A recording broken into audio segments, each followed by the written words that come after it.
Bronco.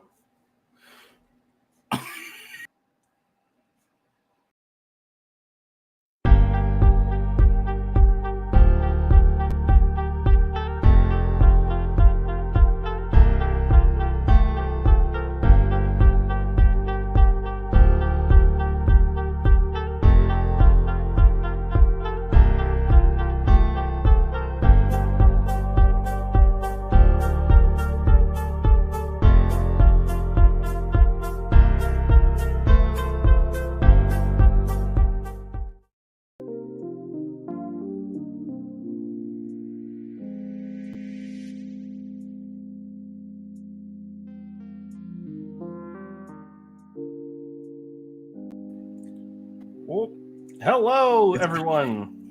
It's been an interesting start to the show, real quick. If you got here early enough, you saw us pre-live stream. So that's really fun. Yeah, that was fun. And I sent the script for today's video in the comments instead of the chat. So we're off to a really good start. Can't you just delete it? No, you can't.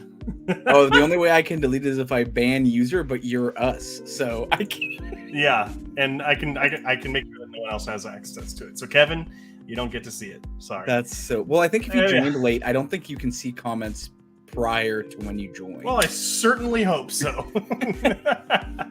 Anyhow, hey everyone, welcome to Real Watchers. My name is Garrett. And I'm Adrian. And we got a lot of fun stuff to talk about today. But before we do, Adrian, how have you been? I've been good. Really keeping busy. Got back into tennis again this weekend. We went to a tea shop that specifically had a special collab with Pikmin. So I got to go, and they were out of all the toppers, but my good friend Joe ended up talking to the cashier and getting the sample of the topper. So it's a little straw cap for any of my drinks. It's a little leaf bud from Pikmin. Oh, there you go. So that was a big win for me. Really helped my serotonin levels going into the week. So thanks, Joe. How are you doing? You know, I'm doing all right. Work's been busy. I've been dealing with a lot of stuff with phone companies, and that hasn't been fun. But other than that, it was a movie-filled week for me last week. So I can't wait to talk about all the stuff that went on. Be prepared for a long section, faithful viewers. Oh yes, our faithful viewers. Be ready. But yeah, let's go ahead and jump into some of the stories we had that come out this week. And starting it off, the upcoming Exorcist Believer is confirmed to be getting an R rating. It's being rated R for some violent content, disturbing images, language, and sexual references. Sounds about the same as the original film and kind of subsequent ones. So really nothing too surprising here. In other news, Andrew Garfield has reportedly, keyword, reportedly, been approached for the Avengers Secret Wars. We don't know for what, we don't know about what, but apparently he's in conversations about it. So it's kind of crazy that like this movie's already announced and now we're getting like, oh, who's going to be in it? Like Marvel's so far ahead on their roadmap that we're just now starting to get into casting maybe. And we already know this movie's coming out. Here's an interesting question though. Do you think that like what No Way Home was able to do in bringing the multiverse in, and then Doctor Strange Multiverse of Madness, do you think that kills the hype a little bit for Secret Wars and other multiverse people they can bring in? I think the only way that they can up Secret Wars is if they keep hidden outside of Marvel property cameos. Like if there are things coming in that they don't own and they're working on deals to bring in kind of like Ready Player One did, like stuff from all over the place. Okay. I think that would be the big like surprise if we start seeing on set that like the Iron Giant was on Marvel's Secret Wars set. Like I think that would be really cool. Sure. But I think in terms of like the inter-Marvel cameos, I think we've jumped the shark on that a bit. I think it's actually expected now. Like going to see a Marvel movie, you expect to see a cameo. So I think, yeah, I do think it's ruined the hype a bit. Just a little bit. Yeah. I think the only thing that could make that a little bit better is to see interacting between not just like Spider-Man, but like Andrew Garfield and let's say Hugh Jackman, or like Tobey Maguire and off the top of my head, like, Charles Xavier, like something like that. That is kind of the promise that's still exciting. But I think the actual like casting of people in the movie, I think we've kind of tempered excitement for, because we've seen it already. They I really think have it would to do take something special. It'd have to be a huge surprise. Like, I'm trying to think of what the craziest casting would be of someone that like just straight up is another character and person. Like Joaquin Phoenix as not Joaquin Phoenix. Oh my gosh, who's the guy you do the impression of? Christopher Walken. Christopher Walken. You knew it right. It'd be like Christopher Walken cast as the brave little toaster is in Avengers Secret Wars. That would get me hyped. I mean, that's not going to happen, but that's hilarious. Moving right along, speaking of things that are awesome, we got our first photos from Hayao Miyazaki's new film, The Boy and the Heron. Some pretty exciting stuff. Looks just like Miyazaki's other work. Are you bringing up those photos? I'm trying to. They weren't loaded into the overlay, and the site's taking a minute. Well, hey, it sometimes happens. Here we go. Sorry if there's any ads on here. We are not sponsored by anybody, so don't get mad at us, but I'm going to share just the screen here. Not sponsored yet. That's the key word there. Let me see if I can. There we go. We got some of the first images from the film. Again, looks straight out of Miyazaki's other work, which is exciting. Looks beautiful as always. I do think the detail on this upper left face is something that I think used to be reserved for like very particular characters, and that may be kind of a reveal of a really important character, but I think it looks incredibly detailed. Yeah, absolutely. It's looks like it's going to be incredible, and unfortunately we're not getting it till way later this year. Yeah. But it's been making gangbusters in Japan. In other news, Alex Garland's next movie, Civil War, is set to be released spring 2024. For those of you that don't know, that is the director of Ex Machina, Annihilation, and Men. All incredible movies. I have yet to see Men, but Annihilation, like I've talked about, I'm reading the book, and Ex Machina, two of my all-time favorite films. I think you just reviewed Ex Machina like 2 weeks ago or something. I love Ex Machina. Yeah, so really excited for this, especially Civil War. I'm not sure if it's like a timepiece or if that's just what it's called and it's about something else. So I'm along for No, it's actually confirmed to take place within, I think, 20 years of now. And it is literally America devolving into a civil war. Oh, another civil war. Because of politics and things like that. So should be kind of interesting. I guess he said it's far enough in the future that he can make a couple of assumptions, but not be totally wrong. I think his assumptions would probably be, I don't know what, Trump on his 10th indictment? I'm not sure. I don't know. 10th this week, maybe. Yeah. Anyhow, moving right along. Speaking of nothing in particular, Barbie has been banned in Lebanon and Algeria. But not for the reasons you think. The film has been banned in both countries for promoting homosexuality, which it doesn't? I wouldn't say, yeah. I don't think it overtly promotes it. I mean, I feel like it's accepted in the movie, but I don't think anything's like pushing anything. Yeah, the movie is political, don't get me wrong, but it's not like pushing anything like that. Like that's ridiculous. Maybe because one of the Barbies is portrayed by a transgender actor. Maybe. But they didn't say that. They said it's weird. I don't. Yeah, very strange. Whatever. They're missing out. It's a great movie. Ray Liotta has turned down the Batman role. He was offered to do Batman 1989, but he has turned it down. So we will not be seeing Ray Liotta in that role in the future. So well, he's also dead. So well, they could. Yeah, but I mean, like nowadays, I feel like you could definitely recreate. I mean, especially after the Flash visual effects debacle. Yeah, you could bring anyone back to life and put him in that character. He went on record kind of like at the time there were no superhero films, so he was offered. They said, "Hey, Tim Burton wants to talk to you about Batman," and he was like, "Batman? No," and then realized it was a huge mistake way after. So, I mean, hey. I mean, to be fair, it's also like nothing was really a substantial. Superhero movies weren't substantial until Iron Man. Like, even though we had Batman movies and stuff, they weren't seen really as like the most profitable vehicle ever. Whereas now, like getting a superhero movie deal is the height of your career. Sure. Yeah, they weren't seen as profitable, but they were still seen as good. Like Batman 1989 is a good film. Yeah. The original Superman is a good film. So, it wasn't that they were not a thing. It's just that they weren't like the vehicle that they are now. Exactly. For sure. Next up, Lupita Nyong'o is being considered for a live-action remake of Princess and the Frog. Honestly, it's not surprising that they're doing a remake of another animated movie. We really don't. Princess and the Frog is a great movie by itself. Leave it alone. But Lupita Nyong'o is a great actress and would love to see her in the role. But yeah, no issues. Don't with need her, to make but it. we just don't need that. Like, why are we pumping these out twice as fast as ever before? Like, I just don't get it. I don't understand the platform they're trying to take. I really don't. Yeah, right there with you. In terms of not understanding the platform, Jurassic Park getting a 30th anniversary release in 3D. I also am iffy on this. I feel like 3D as like a at-home thing isn't really like the cool vibe. I feel like going to the theater to see the release. This is a theatrical release. So going to the theater, I do see that, but I think I would just be okay with it being like in 4K and the remaster version that we already got. I feel like we continue to modify these films, so I don't know. Iffy on it.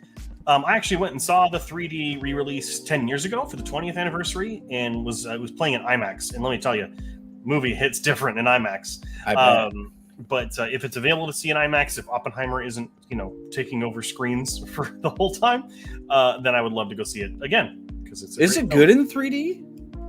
I mean, it's all right. You're seeing it's the idea of seeing the film in IMAX the way like it would have come out when it first released. Sure. So, but yeah, fair enough. Next up, the Writers Guild of America has met with AMPTP again last Friday, and there was no deal. However, they are meeting again this week, I believe, to see if another deal is possible. Probably won't happen, knowing how the studios were going to starve out the writers, unfortunately. Yep. But hey, what I would give to be a fly on the wall in that meeting, just to hear how they're talking to each other, because I imagine it's like really passive aggressive from both sides. Oh, 100%. Yeah. It would be, again, love to be a fly on that wall. Right there. In extremely exciting news, Hot Wheels is looking for its director. I know we talked a little bit about the Hot Wheels movie kind of being like announced that it was being made, but exciting that we're actually starting the search, which means production is probably getting underway for the most part, and looking forward to it. Yeah. Who would you want to see as director for this? Man. Off the top of my head, my brain immediately, I think we talked about this last time, goes to Speed Racer director. That would be the Wachowskis. But honestly, I think what could be really interesting in terms of having all of the assets would be the Danny brothers from Everything Everywhere All at Once. Oh, or the two Dannys, not the brothers, but the two Dannys. The Daniels. Yeah, Daniels. I know them as Danny. We're a little closer. But I feel like they could add a really neat take to it, like make it more of that A24 like indie creative style and have their own take on it. Because I feel like if we just get a straightforward Hot Wheels movie, I just don't think that's going to do that well. It's got to have something that differentiates it from all the others. Sure. Yeah, I think the Daniels are a good choice. I don't know if they would do it, but I think they're a good choice. I would also put Taika Waititi in the running for it. I can see that visually and with the heart. I think he could do it. I think what would get me in the seat for sure is if Christopher Nolan directed Hot Wheels. I mean, he won't. But I know, but that would be. I'm at the midnight premiere for Hot Wheels if Christopher Nolan is directing it. Gotta love it. Speaking of butt in the seat in the theater. Geez, that was hard to say. Joaquin Phoenix and Ari Aster have been seen scouting for Ari Aster's newest movie, Eddington. I still haven't seen Beau is Not Afraid or Beau is Afraid. Sorry, Beau is Afraid. I can't find it right now. I gotta find a way to watch it. Wow. But I love Aster's work. I love Joaquin Phoenix. So really looking forward to whatever they do together. We should talk after you see Beau is Afraid. I'd like to hear if that has changed or solidified. Sure, we'll see. Well, he's 2 for 2 for me right now. So he was for me as well. I know we've talked about how you were not too thrilled with the movie, but I think that was that on this or was that on the podcast? I believe that was on this show. Oh, that was Yeah. right when we started. Okay. Yeah, it was like the first week or two. So Wow. Look how old we've gotten. In other news that I'm actually tentatively excited for because I really like the first one, Uncharted 2 is in discussions. I actually thought Uncharted was really fun. I thought it was a great return to theaters. I thought it wasn't like amazing, but it was a super fun, like warm action movie, and I really enjoyed it. So second one, I'm down for it. It was a great time. I love action adventure movies in the vein of Indiana Jones and Jungle Cruise and those kind of movies, pulp adventure. I'm down to see this. I hope that they do one of the stories from the games, and that way just adapt it and not write something new that doesn't feel like the characters. Sure. I would rather do something that we've seen before. Next up, the upcoming Tron 3, which is called Tron Ares, has its filming delayed due to strikes. I don't know why this wasn't delayed sooner, but the director, Joachim Running, who has done several films with Disney now, I think he did one of the Maleficent films and did Pirates 5, has gone on record saying that the strikes are getting very frustrating. Yeah, they are. I think the reason this wasn't delayed earlier was because they were probably evaluating the cost of doing the whole movie in CGI with what they had already. Because I feel like that, just like the first one, it's so CGI heavy with like actors' faces put in that I think you could get away with quite a bit. So they were probably running the cost numbers of, do we need actors or do we just like digitally render everybody? Yeah, definitely. And I think we already have a star. We know that Jared Leto is going to be in the film. So, I'm excited for the film. I like Tron Legacy. Yeah. I like the original, so I'm down to see a new film. Yeah, it'd be cool if we also get a re-release of the first one. Not like they don't have to change it, but it'd be cool if we get a box set of the trilogy. That'd be really fun. That'd be pretty good. And last but not least, conversations have happened regarding Prey 2. Prey being the Predator franchise movie that recently came out straight to Hulu that was actually really well received and really, really enjoyable. So it makes sense that they're pushing for a second one.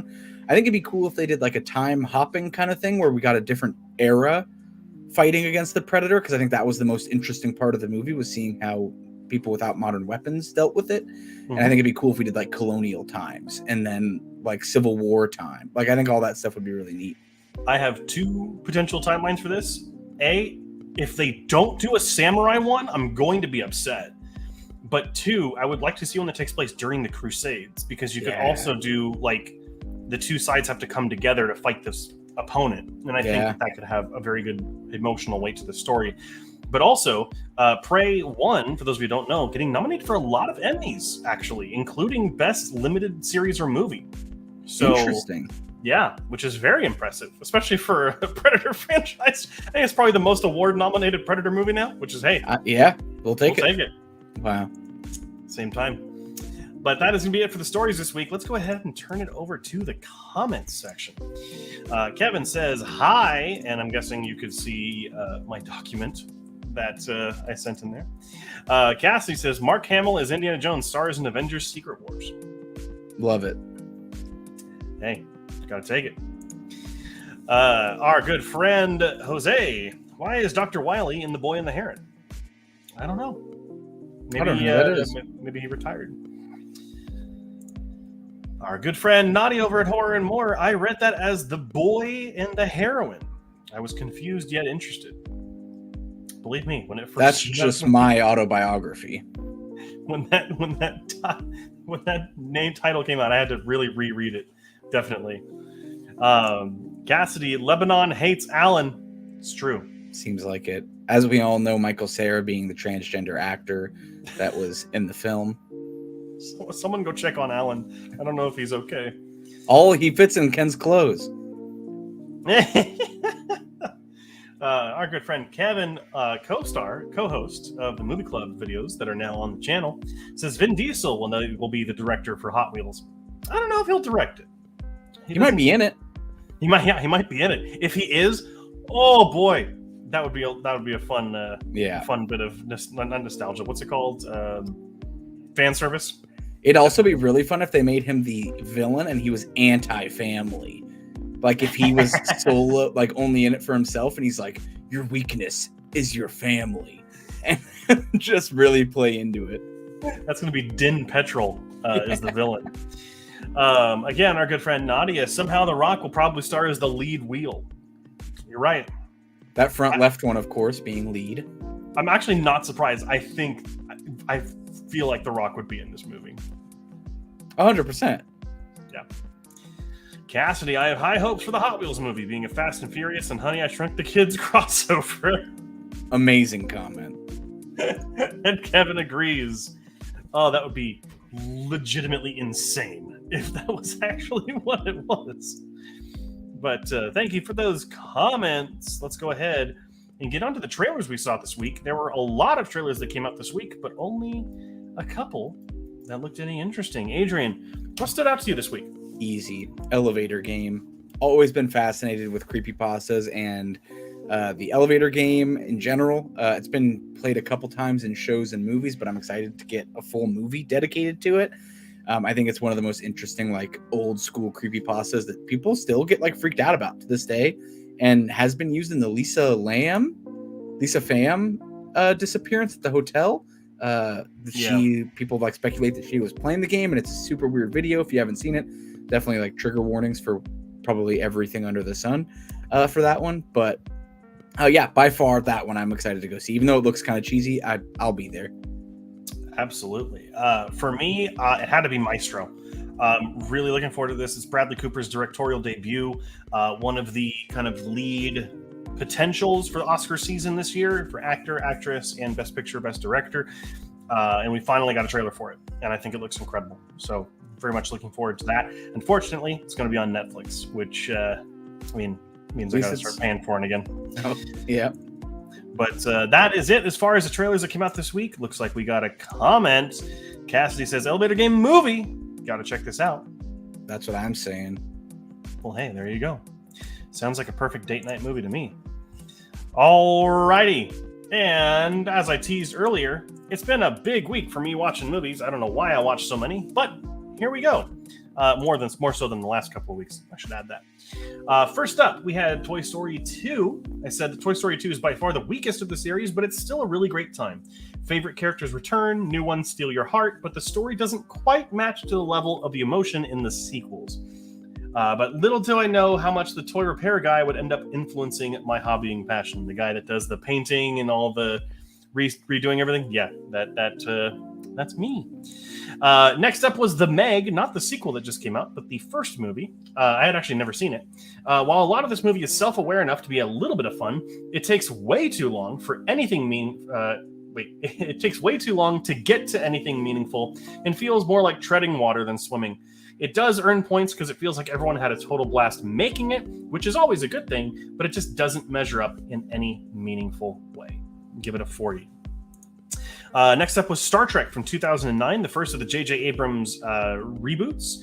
I gave it an 82. Star Trek is a bold and fun retelling of the classic characters. Of course, its update for modern audiences includes more action than normal, but if it's your first foray into the Star Trek universe, then it's a good place to start. The performances are all awesome, and every actor inhabits their roles well. The main issue comes from its ugly visual design with too many shaky cams and lens flares. Definitely a little bit of an ugly movie in sometimes with its lens flares, but hey, that's okay. Next up, finally watched Asteroid City, which came out this year, and gave it an 84. While I don't think it hits the highs of Anderson's other work, Asteroid City is a charming and funny film. Its performances won't win any awards, but they're well done and full of the Anderson wit. I will say I noticed the cinematography a lot more during this film, as much as I did with Grand Budapest Hotel. Where this film struggles is in its play narrative, which I don't feel was ultimately necessary, but still had its own charm. Gave it an 84. After that, watched the Hong Kong Jackie Chan classic action movie, Police Story, from 1985. Gave it a 78. Incredible stunts, fights, and the always wonderful presence of Jackie Chan are all standouts here, which is good, since the story just really isn't that interesting. But you're not here for that. You're here for Jackie Chan doing insane shit, and I respect that. It's a lot of fun. It's on Criterion Channel, if you have that. Inglourious Bastards was the next one I watched. Gave it an 87 out of 100. Inglourious Bastards is a really fun revenge film that shows a deep respect for cinema. It struggles a bit with having too many characters it focuses on, but the film still manages to be an excellent ride from start to finish. A particular standout is Christoph Waltz, giving one of the best supporting performances of all time. Highly recommend this movie if you've never seen it. And finally, watched a controversial film called The House That Jack Built. Controversial because the director is kind of hit or miss, hate it or love it kind of a status. I actually gave it a 95. I won't spoil the film's meaning as I interpreted it, but I thought this film was spectacular. An examination of a truly twisted mind of art and artist and a killer whose exploits are incredibly realistic. I know this film is hit or miss for some, but I really enjoyed it. Give it a 95. It was on Hulu, if anyone wants to check it out.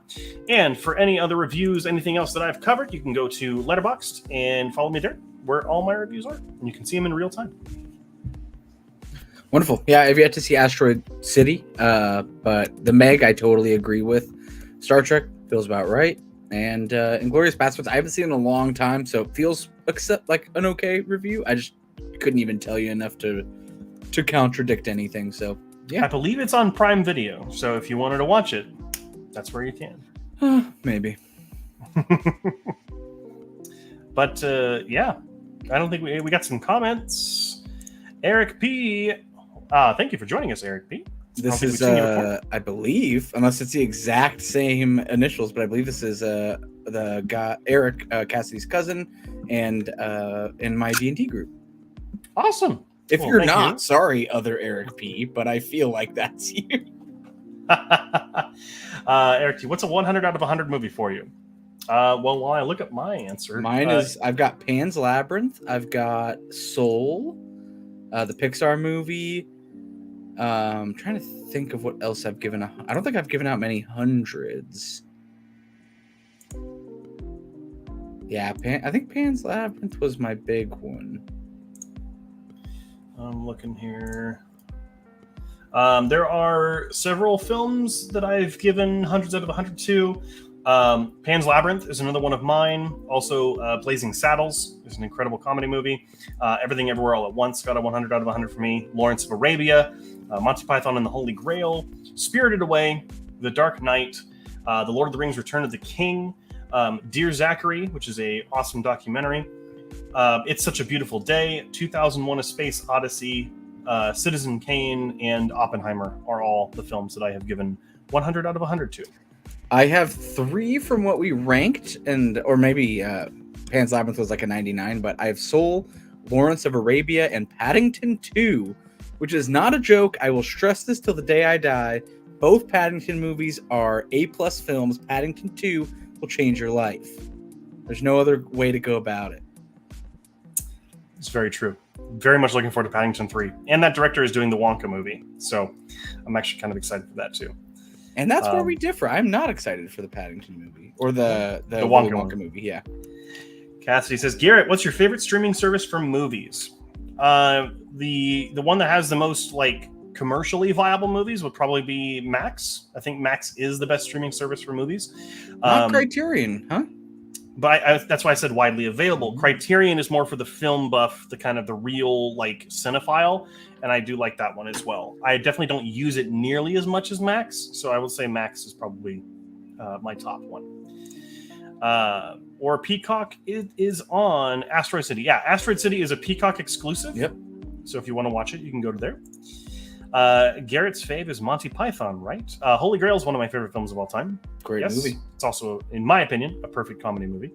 But Cassidy thinks it was Talladega Nights, which is it's not correct. Which is actually really funny because I do want to call, maybe not call you out, but point out that one of Christopher Nolan's favorite movies is Talladega Nights. He's been on record in interview that it's one of his favorite movies. Hey, even icons can be wrong. No, I'm just. You're not an icon. No, I'm talking him, not me. I know. Oh. That was me saying you're wrong. I'm used to it now. Nadia laughs and then says, Tubi is always there for me. Yeah, Tubi is nice because it's completely free. And there's some movies that are really hard to find that are actually on Tubi. So, yeah. What was that thing that tried to go of like short film, like short movies that tried to be a thing? Oh, Quibi? Quibi, that's my favorite streaming service.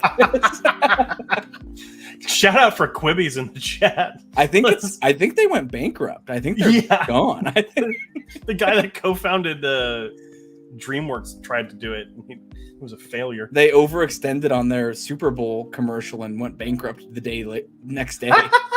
They couldn't pay their employees because they paid for a Super Bowl commercial. Oh, that's awesome.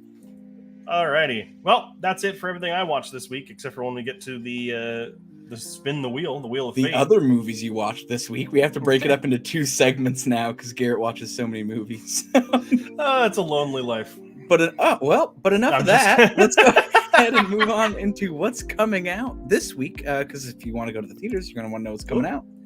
First, we have Blue Beetle, the big superhero movie coming out from Warner Brothers, the big DC movie that is kind of under James Gunn, but not directed by him. A lot of kind of talk about that. If you're not familiar, this comes out on the 18th.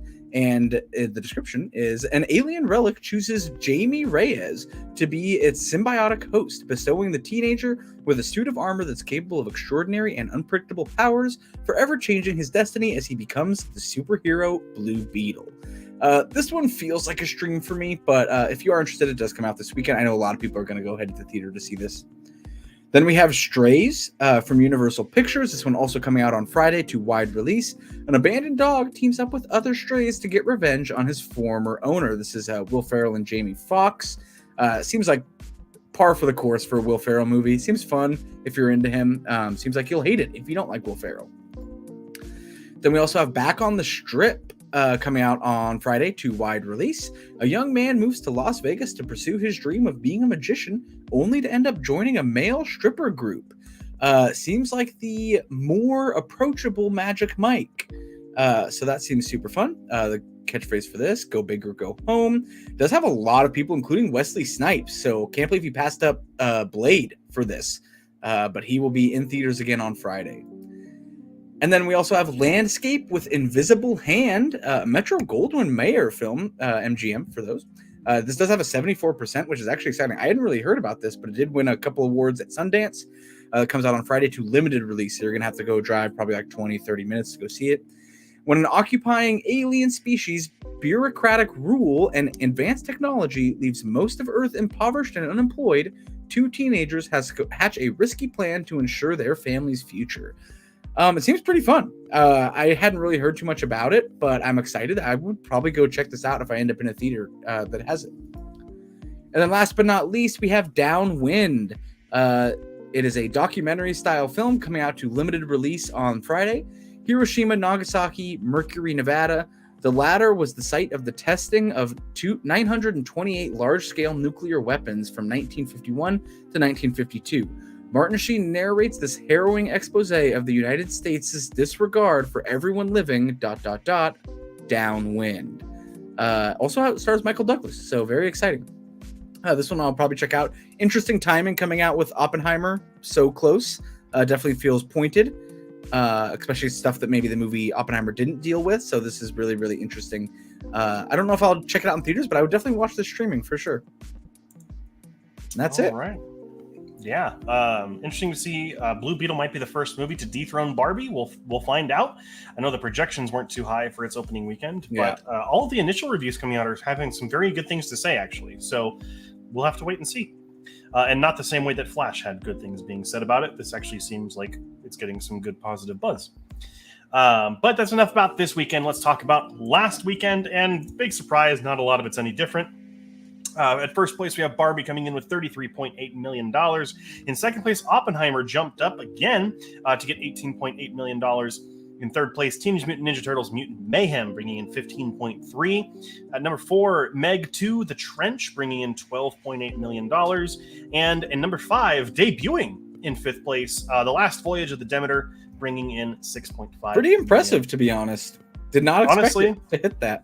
For the movies that it's up against, I'm surprised it's even in the top 5 at all. I actually do want to go see it. The reviews are not super high, but like I feel like a lot of people are saying really good things about it that actually liked it. So, hey, looks like a fun horror movie for the summertime, and it could be related to Universal's upcoming monster movies. So, you never know. Could be. But it is time for everybody's favorite segment. Switch up the music here. It is now time for everybody to comment on the movies that you would like for Garrett to watch in the coming week, while he talks about the movies that you made him watch this past week. Yes, that is absolutely correct, Adrian. And while everyone is getting those comments in, and let's go ahead and just make it sure, you can put more than one film. Put as Yes. many as you can in the time that we have. Would love to see some of those on there, and if any of them, we'll put them all into the wheel. If any that are selected have been ones that I have seen before, we will go over those in due time. But let's go ahead and talk about the movies last week, and we had some interesting ones. Let's just go ahead and be real. Last week, Cassidy, I believe Cassidy, was the one that has suggested that I watched the animated film Barnyard from Nickelodeon Films. And I already pre-burned Cassidy. She knows the score, but doesn't know the review. Barnyard from 2006 gets a 3 out of 100. Said that it was bewilderingly unfunny and unfathomably ugly. Barnyard is a travesty from beginning to end. There is nothing redeeming here except for being the beginning of some memes. I mean, hey, we all love some Biggie cheese. Also, who is this movie for? There's no target audience for this whatsoever. It's films like this and their success that contribute directly to the destruction and death of hand-drawn cinema, and I couldn't hate it more. So I got a 3 out of 100. Hopefully that's not too harsh. After that, was suggested to watch Armageddon from 1998, and I did not like this movie either. Gave it a 25 out of 100, said that it was poorly edited, written, and overwhelmingly stupid. Armageddon is a Michael Bay film through and through. Some fun performances are completely overshadowed by long lengths of tedious boredom and glaringly terrible cinematography. This was not a fun watch. I think I was... that movie's also 2.5 hours long, by the way. I think Adrian and I talked about this. There's no it reason... deserves to be. Okay, we'll agree to disagree. I think it was an hour into it, and I was like, dang, we still haven't gotten to the rock yet? And then I looked at the time, and there was still an hour and a half left. And a part of me died. But those were it for the movies that I watched last week. So I'm excited to see what's coming up for this week. Yeah, we'll wait another 30 seconds or so. Let you get any last-minute submissions in there. Looks like we got a nice number of submissions. I haven't looked at any of them yet. There's only one that I think you can negate right away, maybe 2. Oh. Did someone say eight-legged freaks again or whatever? No. Oh, okay. Well. All right. About last chance. Any submissions? We'll go ahead. Give it 10 seconds. 10, 9, 8, 7, 6, 5, 4, 3, 2, 1. And there's the cutoff. Looks like we got 3 more in that last, or 3 comments in that last little bit there. All right, let me load those in. Basically extending the timer because now I'm doing this. So go ahead. Yeah, I don't want to look at any of the comments just yet. I don't want to right. see any of the ones that you can put into the wheel. All right, go ahead and get this up on screen. I'm not looking until it selects the first one, and I think based on how many movies I watched last week, we'll do 3 this week. We'll do 3. Okay, feeling confident this week. Let me get a better gauge here. Okay. All right, and we're gonna go ahead and spin it for the first time. Here we go. Oh, sorry, there's a typo from Kevin. There is a duplicate of films. That affects the chances. Let me correct that here. It happens. All right, thanks, Kevin, for calling that to my attention. All right, we're gonna go ahead and spin it here. And in 3, 2, here we go. And the first film is Where the Crawdad Sings, a pick from Danelle in an airplane. Thank you very much, Danelle. Appreciate the recommendation. All right, spinning for second choice.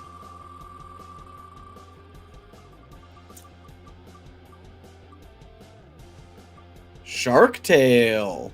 I have seen Shark Tale already. Have you rated it? Yes. Okay. Pretty sure I have. Let me double check. Yes, I have. Let me read the review. I gave Shark Tale an 11 out of 100, saying it was painful, unfunny, and with animation that has aged like milk. Shark Tale tries to stay afloat with the star power of its cast and fails miserably. Great. All right. And going for the second one again. Second film. Sorry, that is just not a good movie. Norbit.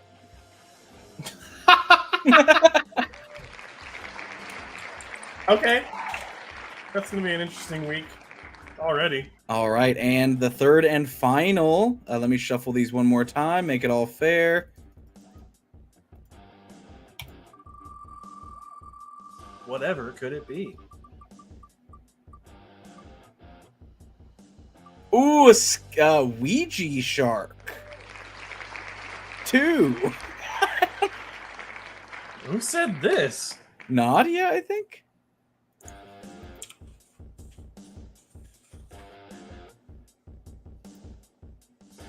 Oh my gosh, it's an actual movie. There's the poster for it. I don't know if everyone can still see. We cannot. We can only see the wheel. I'm looking at it on Letterboxd here. There you go. Yeah. Holy shit. Oh, that's interesting. Is it even available to rent? Okay, you can rent it. Okay. Oh, man. Ouija Shark 2. What does There the we Ouija go. have to do with it? Thanks for your submissions, everyone. It's Nadia, one of do our I have to favorite see the times. first one to know what's going on? That's the main question. Alrighty. Well, now I get to figure out where everything's streaming on, and it looks like it's a rent week for Garrett. Awesome. Well, while we're kind of figuring out all this, Adrian, since we've reached the end of the show, I think let's double check and see what comments we had here. Norbit was not at Nadia's, so thank you, and Ouija Shark 2. So you Double did 2 of feature them. for Nadia. She also picked 2 horror movies, which is crazy. It's true. It's kind of like her brand, horror and more. Oh, Norbit's not a scary movie. Oh no, it is. That's okay. Cassidy saying teeth is probably the most wild suggestion I've ever heard. Holy moly. Hell yeah, you're gonna have an interesting week. Yep. Yep. Yeah. Thank you. Jose, what is that? That's a real movie? Yep. Ouija Shark 2 is a real movie. And it's a little late for the suggestion of Nope, but I have already seen it. No, I'm guessing you're responding to Jose. But Joey, not Joey, Adrian, geez Louise. Wow. My brain just melted. I confused you for your buddy. Adrian, what have you been watching this week? What have you been up to? This week, what have I been doing? Not too much. Finishing up the season of Bachelorette. They're on the second to last episode yesterday. And then I haven't really been watching much. Kind of tried to watch some NCIS, but haven't really been. Still trying to watch Silo on Apple TV. It's a great show. Just haven't really had the time. Mainly been just watching YouTube and I guess reading when I have the chance, playing tennis, all that good stuff. Fair enough. I haven't really been watching anything outside of movies either. I mean, with some of the marketing going on, I am getting excited for the Ahsoka series coming out. I think it's a tentative excitement. Just, we'll see how it is. The trailers are kind of providing some interesting story beats that may happen. Sure. Other than that, not a whole lot else. Been watching a lot of YouTube, some of my favorite videos and channels of all time, rewatching some classic videos, which will lead us into, we have come up with another subscriber stretch goal, which we'll share in just a moment. Adrian. I did forget about the gem that we did watch this week, which was Over the Hedge, an iconic, historic piece of animation film that had me interested from beginning to end. There is no doubt about that. I was eyes glued the whole time. Not as good as a masterpiece video game that was inspired by this legendary film. Yeah. Also, Oscar-winning performance from Avril Lavigne as a young possum. Yeah. I have nothing else for that. It hurts to lie sometimes. Anyhow, I really haven't been watching anything else. Just the movies. So there is another movie that I watched and did review this week, but you're gonna have to stay tuned to Real Watchers Movie Club, which our newest episode comes out this week. we are going to be covering the action revenge thriller Django Unchained, which releases this Friday. So make sure you look out for that, set your notifications on. Last week we had covered the wonderful Back to the Future film, which is awesome. Adrian and I covered it back on the podcast. We love those movies. So it's always fun to get to talk about it even more. And then, really excited for some of that upcoming content as well. That's really about it. You were about to announce something and then you stopped midway through. Oh, the upcoming stretch goal. So, as you all know, if we hit 100 subscribers, Adrian and I will do a glizzy eating contest to see how many we could eat in a minute. Was it a minute? Adrian I says say 4. I say 2.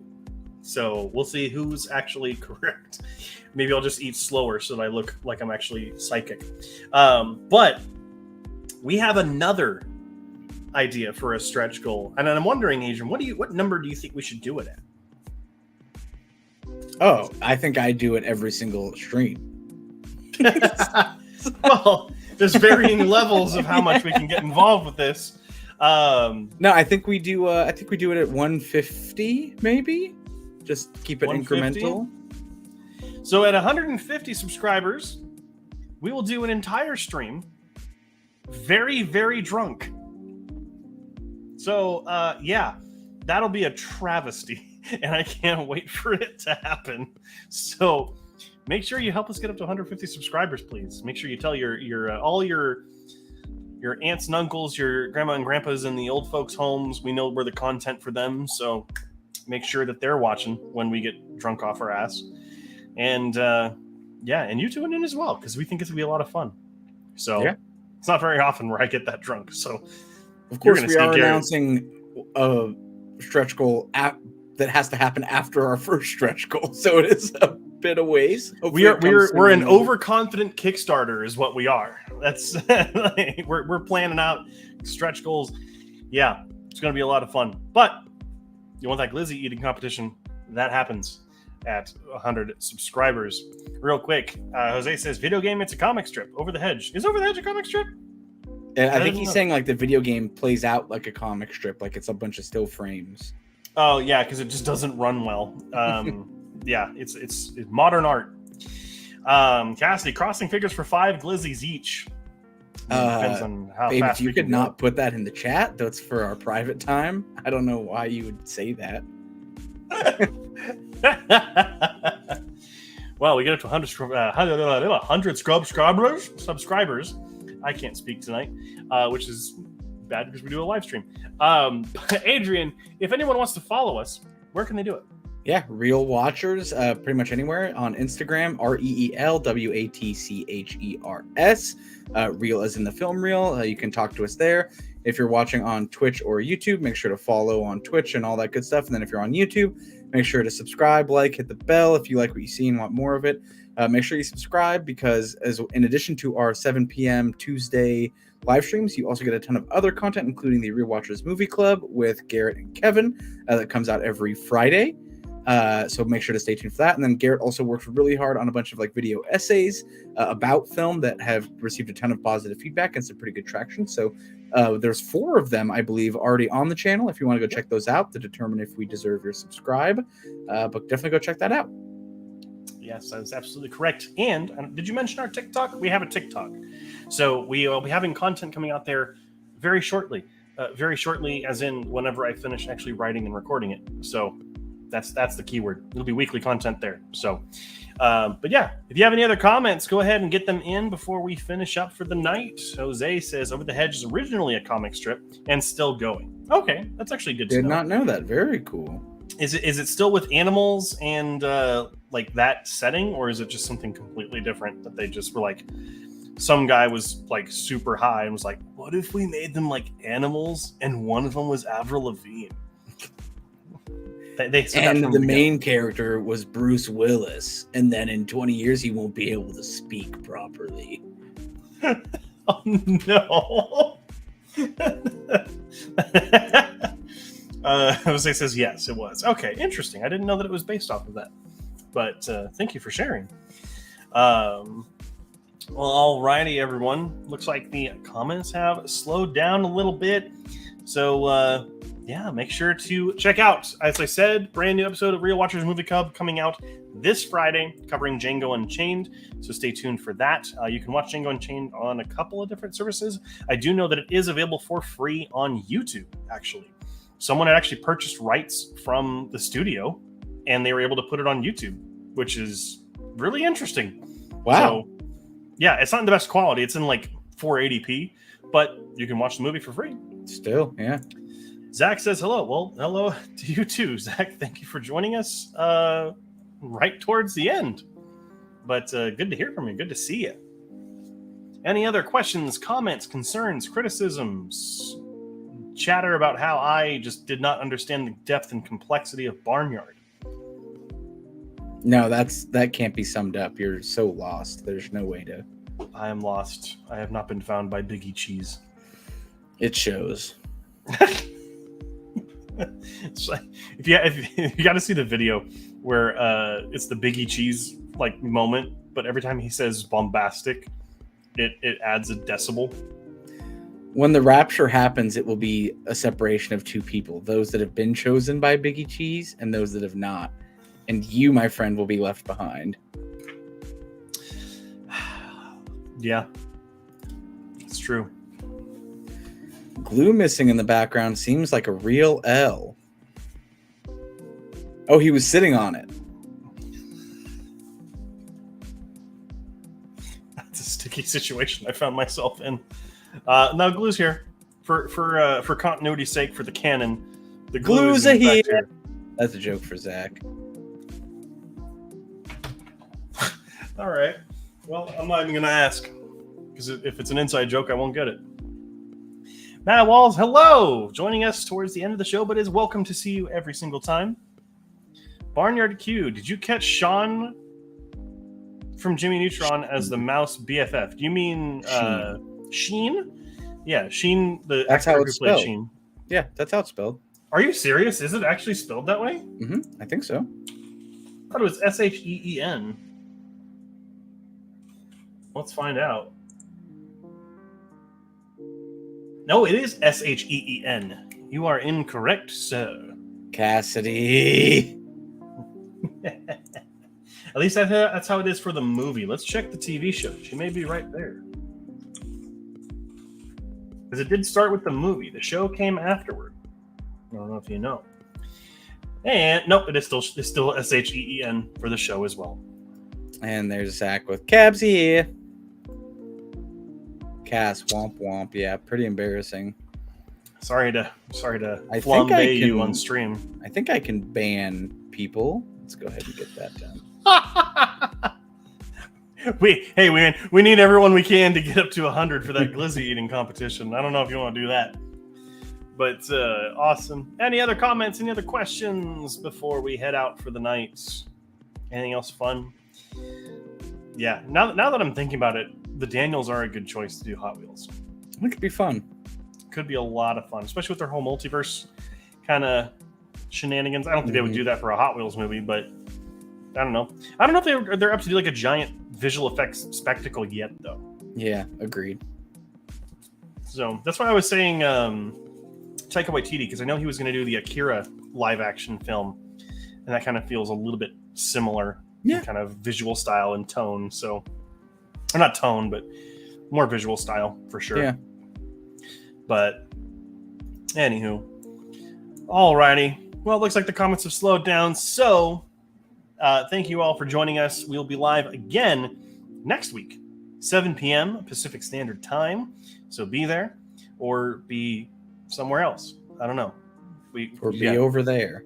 We're over there. But thank you so much for watching. And until next time, keep your eyes on the screen. Have a good one.